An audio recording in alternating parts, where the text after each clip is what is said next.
Bismillahirrahmanirrahim. Elhamdülillahi Rabbil alemin. Vessalatu vesselamu ala Rasulina Muhammedin ve ala alihi ve ashabihi ecma'in. Bir Müslüman doğanımız yazıptır, şeyle yazıptır ve sonunda soraptır. Näçe günahlar edenligini, men eden günahlarını ol yazıptır, men aydasım gelen ok.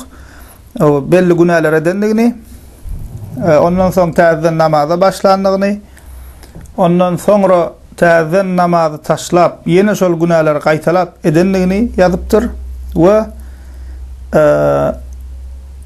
hakiki tova etmek isleyenligini aydıptır ve deyiptir. Allah bizim günahlarımızı bağışlar mı ka? Ve ne edip çün tova etmeli deyip soraptır.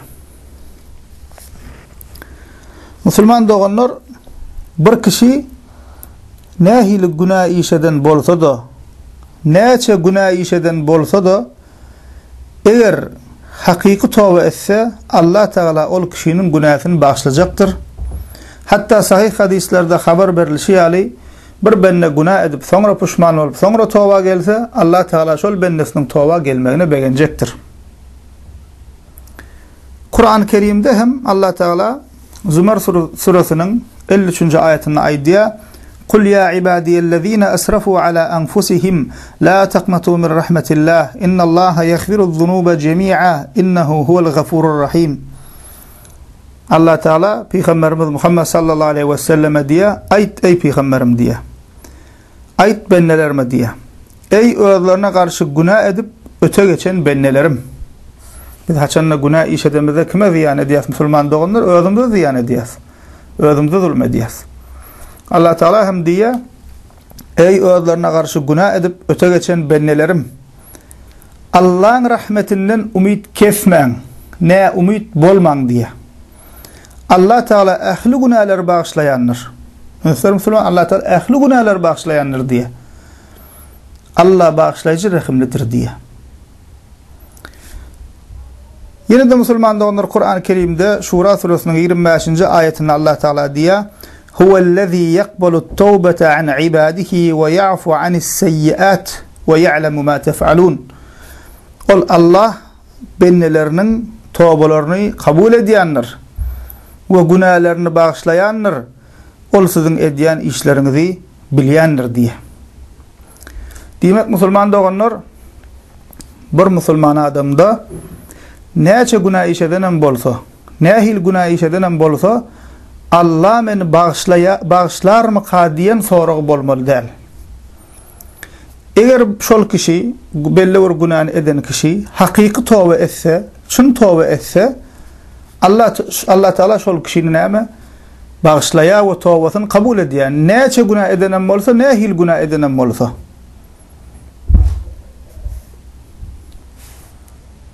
Emma Müslüman doğanlar hakiki tövbe olmalı. Şerti şol. Yöne dilinler men tövbe ettim dinin bolunok.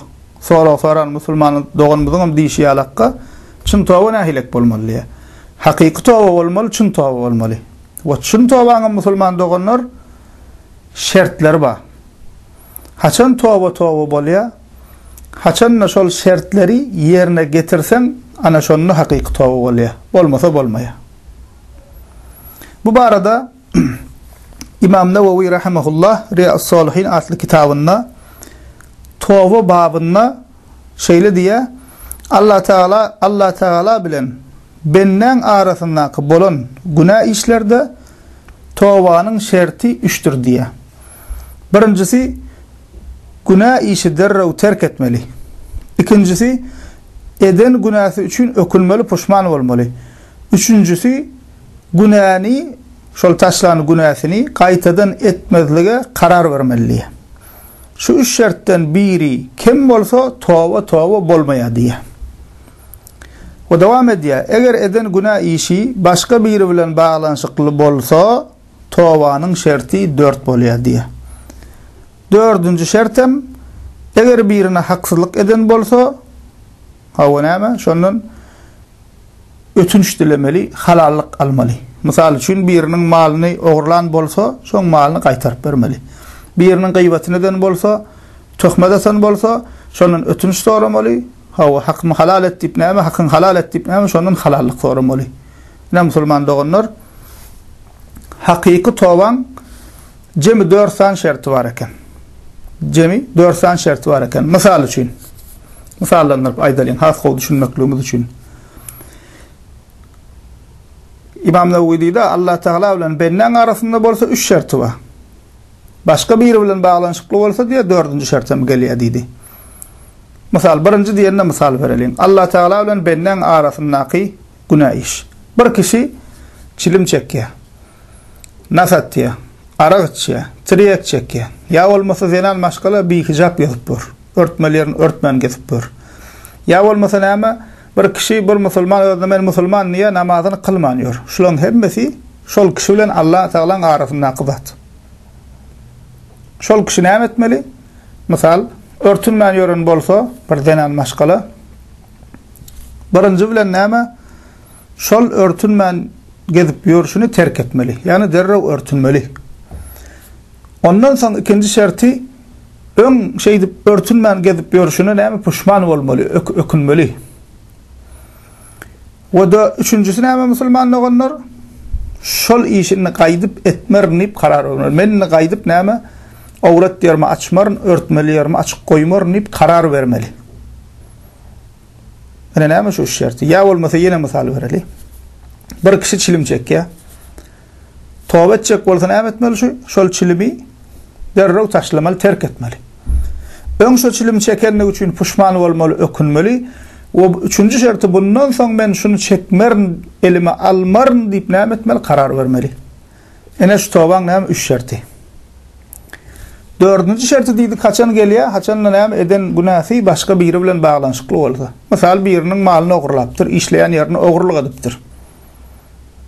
Tövbe edecek bolsa, yankı 3 ay ağdan 3 şertim 4-nji gidip näme diýär şol malyň mülküň aýasına plany. Men ene şu ýalňyşlyklary etdim.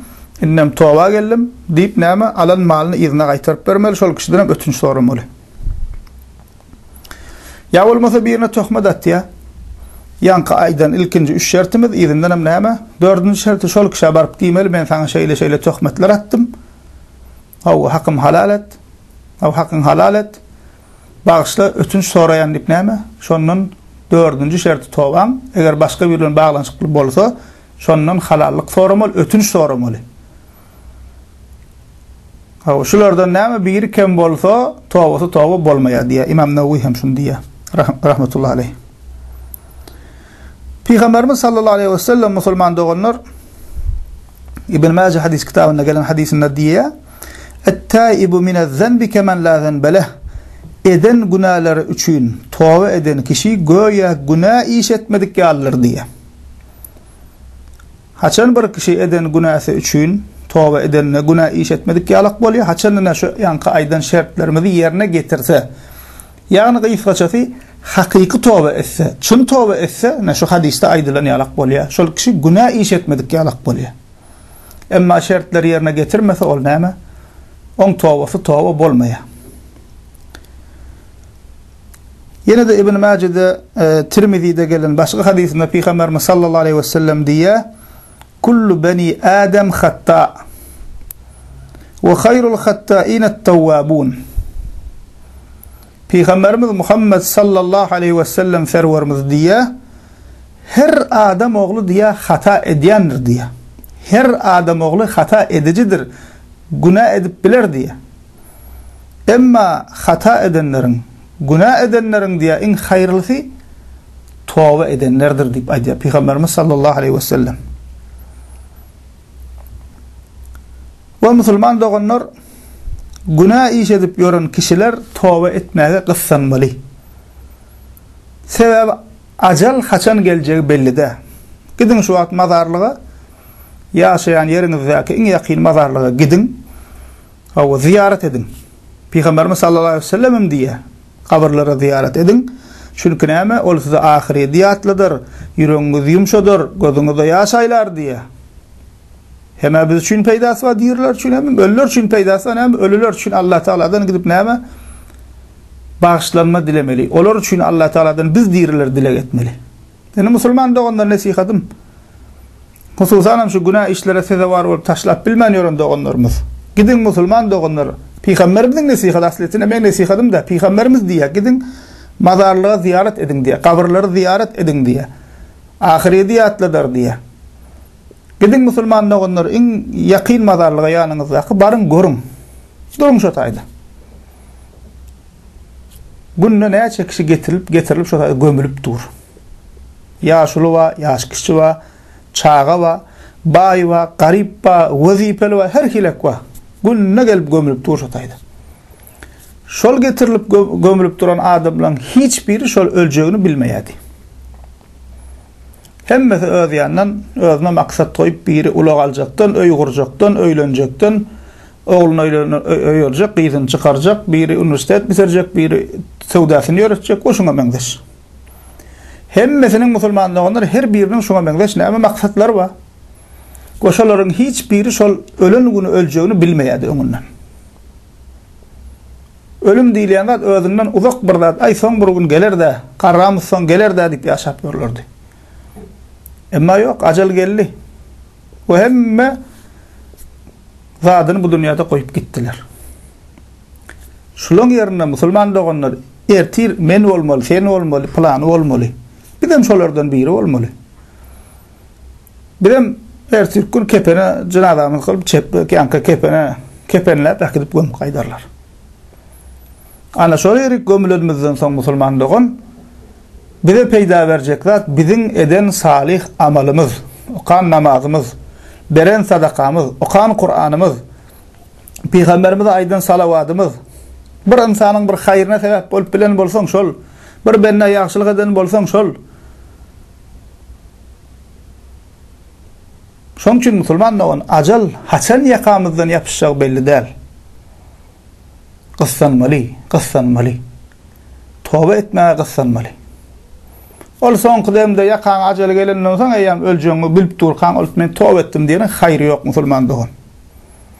Şonuň üçin musulman doganlar toba etmege qıssanalyn. Elhamdülillahi rabbil alamin.